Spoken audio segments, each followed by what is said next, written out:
नमस्कार दोस्तों, स्वागत है आप सभी का आपके अपने परिवार स्टडी शाला 2.0 में। और आज की जो हमारी क्लास होने वाली है वो बाल विकास की अवस्थाएं थी, उसकी अगली क्लास होने वाली है। पिछली क्लास में हम लोगों ने बाल विकास की दो अवस्थाएं पढ़ी थी। कौन कौन सी? एक थी शैशवावस्था और दूसरा हम लोगों ने पढ़ा था बाल्यावस्था। आज की जो हमारी क्लास होगी वो बाल विकास की अवस्थाओं की कौन सी अवस्था होगी? किशोरावस्था की क्लास होगी। किशोरावस्था मतलब क्या है? एडोलिसेंस जो है उसकी हमारी क्लास होने वाली है, जिसका टाइम मैंने आपको बताया था कब से कब तक था, 12 या 13 वर्ष। ये मैंने आपको बताया था ना कि क्या होता है, क्योंकि जो भी अवस्था शुरू होती है वो थोड़ा सा पहले से ही शुरू हो जाती है ना। तो ये मैंने बताया था कि थोड़ा सा संक्रमण काल की अवस्था होती है, ये ध्यान में रखेंगे। कहां तक जाती है? 18 वर्ष या 19 वर्ष, ये भी आपको मिल सकता है, तो बिल्कुल परेशान नहीं होना है।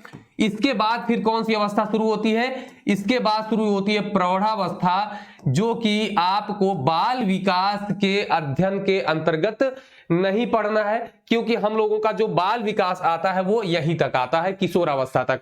ठीक है, तो इससे पहले आज की क्लास में आगे बढ़ाऊं उससे पहले जो पिछला है कुछ क्वेश्चंस मैं आप लोगों से करता हूं ताकि उसका रिवीजन हो जाए। तो मैं देखता हूं क्या क्या आप लोगों से। हाँ, सबसे पहला प्रश्न यह हो जाएगा कि सीखने का आदर्श काल किस अवस्था को कहा जाता है? तो आप कहेंगे कि बच्चा सबसे ज्यादा किसमें सीखता है?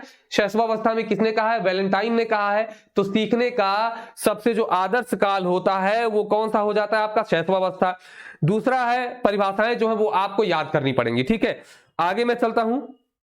एक प्रश्न और पूछा गया था कि जो शैशवावस्था होती है उसमें बालक का व्यवहार कैसा होता है? तो तुरंत खटाक से एकदम दिमाग में आपके क्लिक कर देना चाहिए कि कैसा होता है। ठीक है, तो उम्मीद करता हूं कि आपके दिमाग में आ भी गया होगा। आप लोग आंसर जो है कमेंट बॉक्स में लिखते रहिए। जब भी ये क्लास देखिए आप कमेंट बॉक्स में उत्तर जरूर दिया करिए। दूसरी चीज होती है कि कौशल सीखने की पहली अवस्था कौन सी होती है, जो कि शैशवावस्था में ही शुरू होती है। तो कौशल सीखने की पहली अवस्था, ये मैं इसलिए जो है सिखा रहा हूं आपको, ये प्रश्न आपसे पूछा गया है। ठीक है, कौशल सीखने की जो पहली अवस्था होती है ये प्रश्न आपसे परीक्षा में पूछा जा चुका है। तो ये भी आपको क्या करना है? कमेंट बॉक्स में जाकर के लिख देना है। आगे अगर मैं आपसे पूछूं, हाँ आगे देखते हैं। इसके बाद आता है अर्ध स्वप्न की अवस्था। अर्ध स्वप्न की अवस्था किसे कहा गया है, किस अवस्था को कहा गया है? तो ये भी आपको कमेंट बॉक्स में जाकर के लिखना है। किसने कहा है ये भी आपको लिख देना है। हाँ, एक और इंपॉर्टेंट क्वेश्चन आता है कि जो शैशवावस्था में काम प्रवृत्ति है, क्या है? शैशवावस्था में जो काम प्रवृत्ति है, कौन सी प्रवृत्ति? काम प्रवृत्ति को मूल मतलब किसने बताया है, प्रमुख किसने बताया है? तो ये भी प्रश्न पूछा जाता है। और यह भी कहा जाता है कि बालक कैसे उसको प्रदर्शित करता है। तो आपको बताया गया था अंगूठा चूस के कोई भी सामान पाता है तो वो उसको चूसता है, तो ये प्रदर्शित करता है। आगे अगर मैं आपके रिवीजन में लिखूं कि जो मातृ प्रेम होता है, ठीक है, मातृ प्रेम किसके अंदर आता है? बालकों के अंतर्गत आता है, तो उसे क्या कहा जाता है? या आप बताएंगे कि जो इलेक्ट्रा होता है, इलेक्ट्रा की भावना जो होती है किसके अंदर होती है, ये बताना है। किसके अंदर पैदा होती है और किसके प्रति होती है? दो चीजें होती है, किसके अंदर और किसके प्रति। इतने प्रश्नों का उत्तर जो है आपको कमेंट बॉक्स में लिख देना है। बाकी जो है हाँ, बाल्यावस्था से संबंधित कुछ प्रश्न कि गंदी अवस्था आपको पता है, ये स्फूर्ति की अवस्था कहते हैं, आरंभिक स्कूल अवस्था कहते हैं, जिज्ञासा की प्रबलता होती है, संग्रहण की अवस्था होती है, और टोली या समूह की अवस्था होती है। टोली या समूह की अवस्था बाल्यावस्था में गुण इसका पाया जाता है। कैसे? तो बालक जो है अपने समान समूहों के साथ में रहना पसंद करता है ना। तो ये टोली की अवस्था हो जाती है, ये भी ध्यान में रखना है। अब हम लोग आज के प्रश्न पर चलते हैं।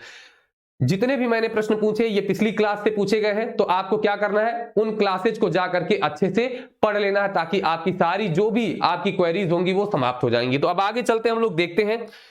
आज का है आपका किशोरावस्था। किशोरावस्था मतलब कि क्या है?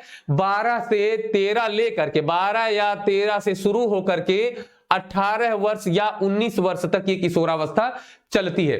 एक प्रश्न था जो आपके यूपी टेट 2021 वाला था ना, उसमें पूछा गया था जो शैशव काल है। क्या पूछा गया था? शैशव काल, इसका जो है टाइम पीरियड पूछा गया था कि कितना होता है। दोनों ऑप्शन दिया गया था इसमें, एक दिया गया था 0 से 2 वर्ष और एक दिया गया था 0 से 6 वर्ष। और जो आयोग ने माना है वो किसे मान लिया है, 0 से 6 वर्ष को, जो कि गलत है। क्या है, गलत है, ये होना नहीं चाहिए, क्योंकि शैशवावस्था और शैशव काल दोनों अलग अलग चीजें हैं, ये मैंने आपको बताई है। तो आप जो है देखिए, मैं तो यही उम्मीद करूंगा कि इसको बदला जाए, लेकिन शायद उत्तर बदला नहीं गया है ना। तो ये थोड़ा सा आप लोग ध्यान में रखेंगे। समस्या आती है कि सर अब क्या लगाएं, कहीं शैशव काल जो है मान लेगा 0 से 2 वर्ष, कहीं 6 वर्ष मान लेगा। तो अभी आयोग ने जो माना है आप कोशिश करिए उसी पे जाइए। यदि उत्तर में परिवर्तन किया जाएगा, इसमें 0 से 6 वर्ष वाला यदि उत्तर में परिवर्तन करके शैशव काल को 0 से 2 किया जाता है तो श्योर है कि यही सही होगा। मैंने जो किताबें देखी उसमें भी ये लिखा है कि आयोग ने जो माना है वो गलत माना है। ठीक है, तो ये आप ध्यान में रखेंगे। शैशव काल और पूर्व बाल्यावस्था 2 भागों में बांटा जाता है शैशवावस्था को। चलिए अब हम लोग बात करते हैं, अब हम लोग आज का टॉपिक शुरू करते हैं एडोलिसेंस। ठीक है, एडोलिसेंस मतलब किशोरावस्था। और किशोरावस्था जो ये एडोलिसेंस है, ये तो कौन सा वर्ड है, ये इंग्लिश का वर्ड है। और अगर मैं बात करूं ये किससे बना है, तो ये बना है एडोलिसियर से बना है। एडोलिसियर जो है दोस्तों ये लैटिन भाषा का शब्द है एडोलिसियर। इसका अर्थ होता है बढ़ना। क्या होना, बढ़ना, मतलब कि परिपक्वता की ओर बढ़ना। किसकी ओर बढ़ना, परिपक्वता की ओर बढ़ना। अब यहां से एक प्रश्न आपको मिलता है, कौन सा, बाल्यावस्था को मिथ्या परिपक्वावस्था क्या कहा गया था, मिथ्या परिपक्वावस्था। अब बात आई कि भैया जब बाल्यावस्था को मिथ्या परिपक्वावस्था कहा गया है तो सबसे पहली बात कि किसने कहा है, उत्तर कमेंट बॉक्स में आ जाना चाहिए। ठीक है, उसके बाद अगर मैं बात करूं कि किसने कहा है, ये आपका उत्तर कमेंट बॉक्स में आना चाहिए। आगे मैं बात करूं, देखिए ये मिथ्या परिपक्वावस्था है। अब यहां पर क्या होगा, किशोरावस्था में बालक पूर्ण परिपक्वावस्था की ओर जाता है, ये आपको ध्यान में रखना है। तो मिथ्या परिपक्वावस्था, ये देखिए दोस्तों किसने कहा है, तो रास ने कहा है, ये आपको कल की क्लास में मैंने बताया था। ठीक है, आगे मैं बात करता हूं परिपक्वावस्था की ओर बढ़ना, मतलब एडोलिसियर का अर्थ ही होता है, तो ये भी आपको ध्यान में रखना है। मतलब कि अब क्या होगा, किशोरावस्था में बालक जो है परिपक्व हो जाएगा। क्या हो जाएगा, परिपक्व हो जाएगा, ये आपको ध्यान में रखना। शारीरिक रूप से भी लगभग, मानसिक रूप से परिपक्व हो जाएगा, संवेगात्मक रूप से अंत तक जाते जाते परिपक्व हो जाता है, तो यह भी आपको ध्यान में रखना है। आगे मैं बात करता हूं, किशोरावस्था के कुछ उपनाम दिए हैं। उपनाम मतलब इसकी विशेषताएं उन्होंने बताई हैं लोगों ने, और उसी के आधार पर उपनाम निर्धारित किया गया। मैंने जो है इसको थोड़ा सा बांट के लिखा है, तो ताकि आप लोगों के समझ में थोड़ा ज्यादा आए। ठीक है, जैसे ये परिभाषाएं हैं, परिभाषाओं से ही मैंने काट काट के बनाया है कि किस तरीके से आपको याद करना है। देखिए सबसे पहले अगर मैं बात करूं कि जो किशोरावस्था है ये संघर्ष, तूफान, विरोध और तनाव की अवस्था होती है। किसने कहा है, ठीक है, बात आई कि किसने ऐसा कहा है, ये यूपी टेट में पूछा गया प्रश्न है और मोस्ट इंपॉर्टेंट की श्रेणी में आता है। किसने कहा है, तो स्टेनले हॉल ने कहा है। किसने कहा है दोस्तों, स्टेनले हॉल ने कहा है, तो ये आपको ध्यान में रखना है, इंपॉर्टेंट है। किसने कहा, स्टेनले हॉल ने। तनाव की अवस्था, ये शब्द आपको याद करने, तनाव, संघर्ष, तूफान, विरोध। ठीक है, 4 शब्द आपको याद करने हैं। अब बात आई कि यहां पर लिखा गया नया जन्म। इन्होंने कहा है कि जो किशोरावस्था है वो बालक का एक नया जन्म होता है। कैसे नया जन्म होता है, क्योंकि बालक जो है ना, यहीं पर जो उसका आत्मनिष्ठ भाव होता है, मतलब एक जो अपना एक उत्तम व्यक्तित्व जो प्रदर्शित करता है, वो किसमें प्रदर्शित करता है, वो किशोरावस्था में ही प्रदर्शित करता है। मतलब एक उत्तम व्यक्तित्व प्रदर्शित करना शुरू करता है। किसमें, ये शुरू करता है किशोरावस्था में। इसीलिए इन्होंने कहा कि ये जो है एक नया जन्म के रूप में होता है बालक का। तो दोनों चीजें आपको ध्यान में रखनी है, एक तो ये वाला और एक ये नया जन्म आपको ध्यान में रखना है। यहां पर जानते हैं संघर्ष, तूफान, विरोध, तनाव की अवस्था इन्होंने क्यों कहा, क्योंकि यहां पर क्या होता है, बालक के अंदर तमाम सारे परिवर्तन होते हैं। अब वो चाहे आप लैंगिक परिवर्तन कह सकते हैं, मतलब कुछ हार्मोनल चेंजेस होते हैं, संवेगात्मक परिवर्तन होते हैं, तो उससे बच्चा क्या करता है, एकदम संघर्ष में, हमेशा उधेड़-बुन में लगा रहता है। विरोध की भावना क्या है, तूफान, देखिए यही होता है कि उसके अंदर हमेशा कुछ ना कुछ चलता रहता है, चलता रहता है। विरोध की भावना इन्होंने क्यों कहा, क्योंकि बालक समझता है जब वो किशोरावस्था में होता है ना, तो वो अपने परिवार वालों का विरोध करता है। क्या करता है, विरोध करता है। आप भी जब किशोरावस्था में रहे होंगे, फिलहाल अब तो उससे आगे आप बढ़ चुके हैं।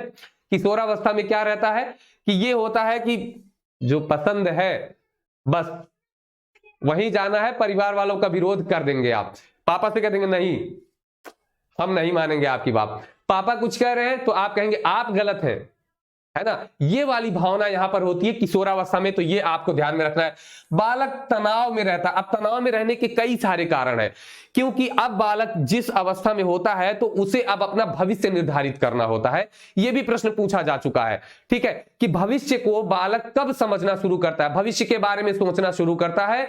तो ये आपका यहां पर सबसे ज्यादा शुरू हो जाता है भविष्य के बारे में सोचना, ठीक है। तो ये आपको ध्यान में रखना है। यहां पर बालक जो है अपना जो करियर है उसके बारे में सोचना शुरू कर देता है, वित्तीय जो समस्याएं उसके बारे में सोचने लगता है, तो तनाव में थोड़ा सा रहता है। और एक और रीजन होता है, जो काम प्रवृत्ति होती है वो इसमें प्रबल रूप में आ जाती है, तो भी बालक जो है तनाव में रहता है। ये भी ध्यान में रखना है।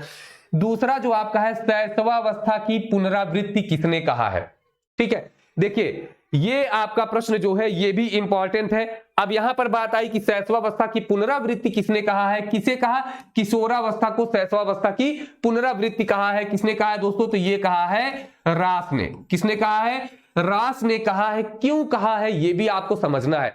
कहा इसलिए है कि जिस तरीके से शैशवावस्था में संवेगात्मक अस्थिरता होती है, संवेगों की अस्थिरता होती है, उसी प्रकार से यहां पर भी संवेगों की अस्थिरता होती है।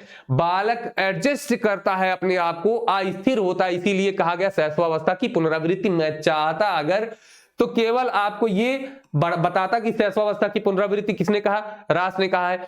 क्यों कहा है ये मैं नहीं बताता आपको, है ना। मैं इसलिए आपको बता रहा हूं कि यदि आप ये पढ़ रहे हैं तो क्या है उसका मतलब, ये भी आपको पता होना चाहिए, ठीक है। तो ध्यान में एकदम बैठा के चलिए। मेरी क्लास थोड़ी सी लंबी हो जाती है लेकिन भूलने वाली नहीं होती है। अगला है प्रौढ़ावस्था व बाल्यावस्था के बीच संक्रांति काल कहा है। किसने कहा है, तो ये कहा है दोस्तों। देखिए सबसे पहले तो ये समझिए क्या होता है। होता यह है ना कि प्रौढ़ावस्था पहले कौन सी आती है, शैशवावस्था। शैशवावस्था के बाद बाल्यावस्था आपकी आ गई। अब यहां पर बात आई कि बाल्यावस्था और इसके बाद बीच में, बाल्यावस्था और प्रौढ़ावस्था के बीच में कौन सी अवस्था आती है, किशोरावस्था आती है। तो यहां पर बात यह होता है कि बालक बाल्यावस्था से प्रौढ़ावस्था तक जाने से पहले बीच में किससे होकर गुजरता है, किशोरावस्था से होकर गुजरता है। और क्या होता है कि उसमें दोस्तों जो बाल्यावस्था होती है उसका समापन और प्रौढ़ावस्था की शुरुआत, उन्हीं के बीच में ये किशोरावस्था आ जाती है। इसीलिए इन्होंने कहा कि बीच का संक्रांति काल होता है। क्या होता है, संक्रांति काल। संक्रांति काल क्या होता है, जो दोनों की मिलीजुली विशेषताएं लेकर चलता है वही संक्रांति काल होता है। तो ये आपको ध्यान में रखना है। किसने कहा है, इंपॉर्टेंट है, तो कुल्हन ने कहा है। नाम याद रखेंगे, किसने कहा है, कुल्हन ने कहा है, इंपॉर्टेंट है आपके लिए, ठीक है। इसके बाद कहा गया सबसे कठिन काल किसने कहा है, तो ये तो कहा है किर्कपैट्रिक ने।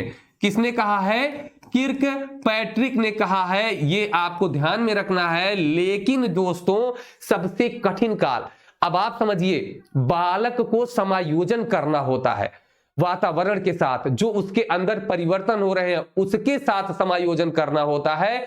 तो ये सबसे कठिन काल होगा या सबसे आसान काल होगा, आप कहेंगे सबसे कठिन काल होगा। इसी को एक और नाम दिया गया है, कौन सा, स्वर्ण काल के नाम से भी जाना जाता है, गोल्डन एज के नाम से भी जाना जाता है। ये भी आपको ध्यान में रख लेना है। आई थिंक वाटसन ने कहा है स्वर्ण काल, इसको जो है वाटसन ने कहा है। यदि कभी पूछता है तो आप ध्यान में रखेंगे, ठीक है। ये आप एक बार चेक भी कर सकते हैं।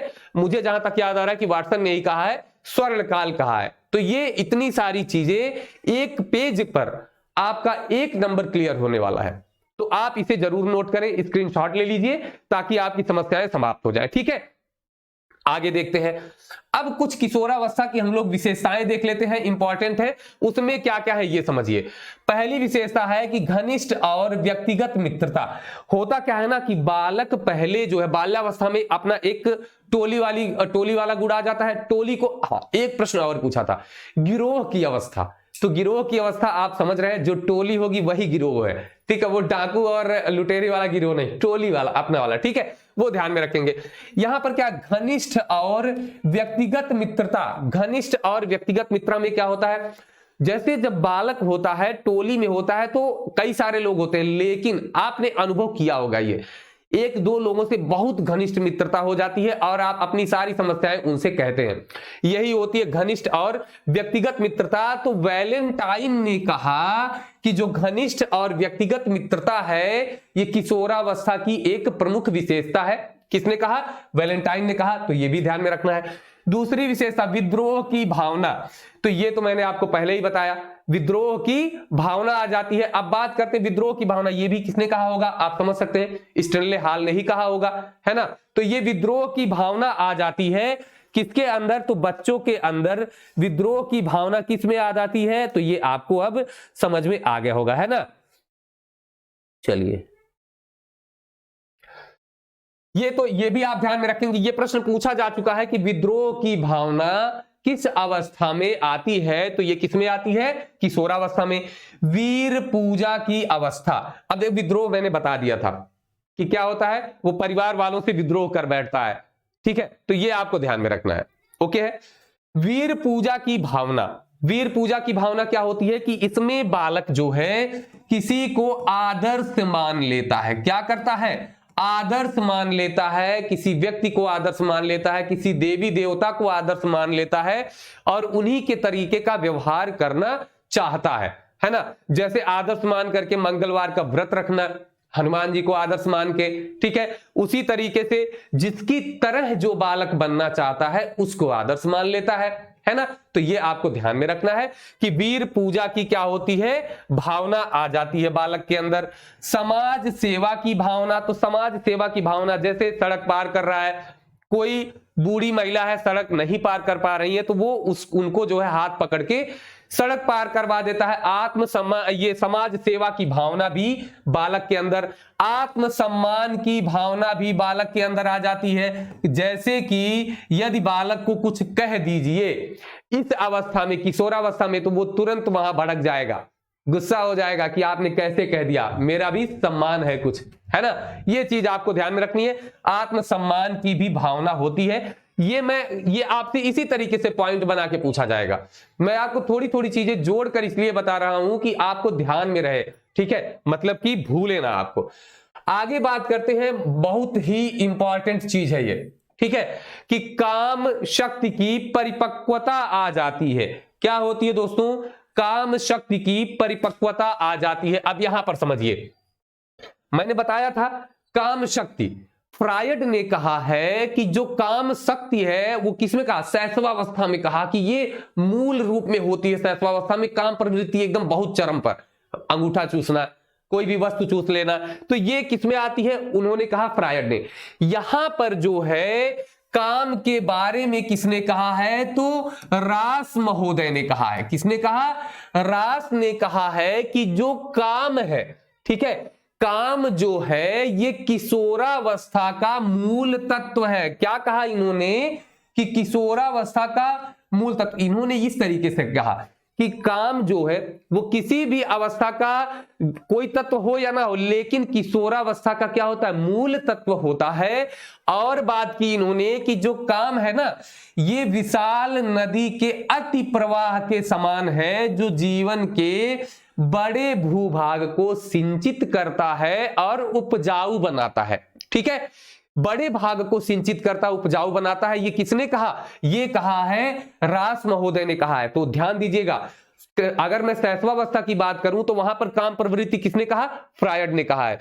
मैं यहां पर बात करूं अगर काम प्रवृत्ति, यहां पर किसने कहा है, तो यहां पर दोस्तों कहा है रास ने, एडोलिसेंस में मतलब किशोरावस्था में कहा है रास महोदय ने। दोनों में अंतर समझ के चलिएगा, आप भूलना नहीं है भाई, ये सारे प्रश्न आपसे पूछे जा सकते हैं। ठीक है, उम्मीद करता हूं कि आपको ध्यान में रहेगा। ठीक, अब देखिए एक और यहीं पर नोट कर लीजिए, शायद मैंने बाल्यावस्था में ना बताया हो, शैशवावस्था में जो अस्थियां होती हैं वो मैंने 270 बताया था, बाल्यावस्था में कितनी होती हैं 350 हो जाती हैं, और इसके बाद किशोरावस्था में क्या होती हैं, तो अस्थियां जो होती हैं ये 206 हो जाती है। किशोरावस्था के अंतिम तक जाते जाते 206 हो जाती है। ये हड्डियों की संख्या है, नोट कर लीजिएगा। ठीक है, तो ये आपको ध्यान में रखना है कि काम जो प्रवृत्ति होती है किशोरावस्था का मूल तत्व है, ये किसने कहा है, तो रास महोदय ने कहा है। ठीक है, ओके रहेगा। आगे चलते हैं। आगे अगर बात करें कि इसमें बालक जो है किशोरावस्था में विषम लिंगी आकर्षण हो जाता है, मतलब आकर्षण का विकास होता है। क्या होता है विषम लिंगी, सबसे पहले ये समझिए कि समलिंगी की भी भावना होती है। वो बालक जो है ना अपना जो घनिष्ठ मित्र होगा उसके साथ रहना पसंद करेगा, बालिका अपने घनिष्ठ मित्र के साथ रहना पसंद करेगी। ठीक है, लेकिन इसमें जो आकर्षण होता है विषम लिंगी आकर्षण प्रबल होता है। विषम लिंगी आकर्षण मतलब क्या होता है, आपको पता ही है, गर्लफ्रेंड बॉयफ्रेंड वाली जो भावना होती है वो यहां पर सबसे ज्यादा, भाई मेरे शब्दों पर मत जाइएगा, मैं आप लोगों को समझाने के लिए जिन भी शब्दों का प्रयोग करता हूं उसी लिए मात्र केवल उसी लिए करता हूं। ठीक है, गलत मत समझिएगा, आप यहां पर समझिए, लड़के और लड़कियां जो होती है ना उनमें एक दूसरे के प्रति आकर्षण बढ़ जाता है। तो ये किसमें आता है, ये आता है विषम लिंगी आकर्षण किशोरावस्था। ऐसा क्यों होता है, मैंने बताया कि काम प्रवृत्ति जो होती है वो परिपक्वावस्था में किशोरावस्था में आ जाती है। तो जो यौन आवश्यकताएं होती हैं उनको पूरा करने के लिए ये आकर्षण यहां पर बढ़ जाता है, ध्यान में रखेंगे। ठीक है, अगला है अमूर्त चिंतन, ये आपको ध्यान में रखना है। यहां पर क्या होता है, मैंने बताया है शैशवावस्था। ठीक है, शैशवावस्था में बालक बिना कोई तर्क किए बात को मान लेता है, तो वहां पर होता है अतार्किक चिंतन। क्या होता है, अतार्किक चिंतन होता है। ठीक है, अतार्किक चिंतन। उसके बाद जब बाल्यावस्था में हम लोग आते हैं तो यहां पर क्या शुरू हो जाता है, तार्किक चिंतन शुरू हो जाता है कि क्यों कैसे, तार्किक चिंतन शुरू हो जाता है। और मैं बात करूं कि अब जब ये किशोरावस्था में बालक पहुंचता है यहां पर अमूर्त चिंतन शुरू हो जाता है। अमूर्त चिंतन आप समझ रहे हैं ना, औपचारिक संक्रियात्मक अवस्था अगर आपको याद आ रही हो जीन पियाजे की, तो वो इसी के समकक्ष है, इसी की अवस्था है। किशोरावस्था को ही उन्होंने जोड़ा था इसमें, तो उसमें भी अमूर्त चिंतन शुरू हो जाता है। और यहां भी क्या है, अमूर्त चिंतन, मतलब जो किशोरावस्था है अब इसमें चिंतन जो अपने क्या होता है एकदम उच्च सीमा पर होता है। तो अमूर्त चिंतन किसमें होगा, किशोरावस्था में आ जाता है। तो अमूर्त चिंतन के बारे में अब तो आपको कुछ बताने की जरूरत नहीं पड़ेगी। अपराध प्रवृत्ति, अब ये भी एक इंपॉर्टेंट, ये पूछा जा चुका है कि अपराध प्रवृत्ति जो होती है वो किस अवस्था में प्रबल होती है। तो अपराध की प्रवृत्ति आप समझ ही रहे हैं, जब विद्रोह करेगा बालक तो कुछ ना कुछ अपराध भी करेगा। हाँ, यहां पर एक चीज और मैंने पढ़ी कि जो आत्महत्या की भावना होती है सबसे ज्यादा इसी अवस्था में आती है। और ये आप देखिए, आप लोग भी अब भविष्य में गार्जियन बनने वाले हैं, तो ये एक चीज हमेशा ध्यान रखिएगा कि जो भी बालक होगा, संतान होगी आपकी, तो उसके साथ थोड़ा सा मित्रवत व्यवहार रखिएगा। आप वो स्ट्रिक्ट फादर वाली और वो बच्चे वाली नहीं, अब एक मित्रवत व्यवहार करेंगे ना तो बालक जो भी समस्याएं होंगी आपसे कहेगा, ताकि ऐसी समस्याएं ना आए, अपराध प्रवृत्ति बालक के अंदर ना आए। ठीक है, तो ये, और ये भी किसने कहा था, वैलेंटाइन ने कहा था। देखिए, मैं आप लोगों ने कहा कि परिभाषाएं कैसे याद करें, तो उनको सबको दिमाग में रख पाना थोड़ा सा मुश्किल है, लेकिन यदि आप ऐसे टॉपिक वाइज एक एक करके याद करते चलेंगे ना तो 2 बार 4 बार 10 बार, भाई मैं बार बार कहता हूं कि 1 नंबर बहुत बड़ी चीज होती है, तो आपको ये तो समझ के चलना ही पड़ेगा। तो 1 नंबर के लिए ये आपको रटना तो पड़ेगा ही पड़ेगा। ठीक है, आगे बात करें, स्थिरता व समायोजन में अभाव होता है। तो यहां पर जो आपको मैंने शुरू में ही एकदम बताया था कि क्या होता है, तूफान की अवस्था होती है और यहां सबसे कठिन काल है, तो इसीलिए हाँ, ये शैशवावस्था की पुनरावृत्ति, क्योंकि बालक जो है यहां भी संवेगों के साथ समायोजन नहीं कर पाता है, इसीलिए क्या कहा गया है, जो शैशवावस्था की पुनरावृत्ति भी कहा गया है और इसीलिए कहा गया कि ये स्थिर नहीं होता, समायोजन नहीं कर पाता है। तो वो परिभाषा आप यहां ला करके जोड़ सकते हैं कि शैशवावस्था की पुनरावृत्ति इसीलिए कहा जाता है क्योंकि उसमें स्थिरता और समायोजन का क्या होता है, अभाव होता है। ठीक है, तो संवेगों के साथ यहां भी उथल पुथल हो जाता है एकदम, इसीलिए बालक क्या होता है, यहां पर उसके साथ अभाव होता है। अब बात करते हैं, एक है प्रज्ञादंत। प्रज्ञादंत होता है दोस्तों, ये इसे कहते हैं हम विजडम टीथ, मतलब बुद्धिमत्ता के दांत, बुद्धि वाले दांत। ये किस अवस्था में आते हैं, तो किशोरावस्था का जो अंतिम वर्ष होता है, मतलब 12वां 13वां आप कह सकते हैं, उस वर्ष में आता है। इनकी संख्या कितनी होती है, तो प्रज्ञा दांतों की जो संख्या होती है दोस्तों, ये होती है 4। तो ये भी आपको ध्यान में रखना है कि जो प्रज्ञा दांत होते हैं उनकी संख्या कितनी होती है, 4 होती है। कब आते हैं, तो ये किशोरावस्था के अंत में आते हैं। एक और आप पॉइंट बना के नोट कर लीजिएगा कि एक पुस्तक है एडोलिसेंस, क्या है, एडोलिसेंस पुस्तक है, और इसके लेखक कौन है, स्टैनले हॉल, जिन्होंने कहा संघर्ष, तूफान, तनाव, इसकी अवस्था बताया है किशोरावस्था को। तो स्टैनले हॉल की पुस्तक है एडोलिसेंस, ये भी आपको ध्यान में रखना है। जितना पॉइंट मैं बता रहा हूं अगर आप उतना कर लेते हैं तो आपका एक भी प्रश्न यहां से गलत नहीं होना है, एकदम निश्चित तौर पे कर लीजिए। कोई आप पेपर हल कर लीजिएगा, वहां भी आपको मिलेगा। अब जैसे किसी मानसिक है, शारीरिक है, इन परिपक्वताओं की अगर बात आती है, आप तुरंत जो है किशोरावस्था पे लगा दीजिएगा टिक, कोई दिक्कत नहीं होगी। इनके मैं क्वेश्चंस भी कराऊंगा, यदि एक दो पॉइंट छूटते हैं तो मैं क्वेश्चंस में उनको ऐड करा दूंगा ताकि आपकी समस्या एकदम समाप्त हो जाए। ठीक है, तो ये भी आपको ध्यान में रखना है। यहां पर देखिए स्टैनले हॉल जो है, देखिए अगर मैं बात करूं ना कि एक जो किशोरावस्था है इसके एक विकास की अवस्थाएं हैं, तो दो तरीके के उसमें सिद्धांत मिले। एक आकस्मिक जो विकास होता है और एक जो होता है क्रमिक परिवर्तन वाला, दो होता है। तो आकस्मिक में इन्होंने माना है स्टैनले हॉल ने कि एकदम समझ लीजिए तुरंत परिवर्तन होता है, बालक समझ नहीं पाता, इसीलिए क्या होता है, वो तनाव में रहता है, हमेशा संघर्ष की अवस्था में रहता है, इसीलिए। तो ये आपको ध्यान में रखना है। आगे अगर मैं बात करता हूं, एक हैडो रिपोर्ट है। आपको केवल इतना प्रश्न पूछेगा जब भी हैडो रिपोर्ट से पूछेगा कि हैडो रिपोर्ट जो है ये किससे संबंधित है। ठीक है, जैसे एक प्रश्न पूछा गया था, अपव्यय अवरोधन किस जो है समिति से संबंध रखता है, तो आपने कहा हर्टांग समिति। कब, उसका समय आपको कमेंट बॉक्स में छाप देना है। अब आप कहेंगे कि ये तो पढ़ा ही नहीं है।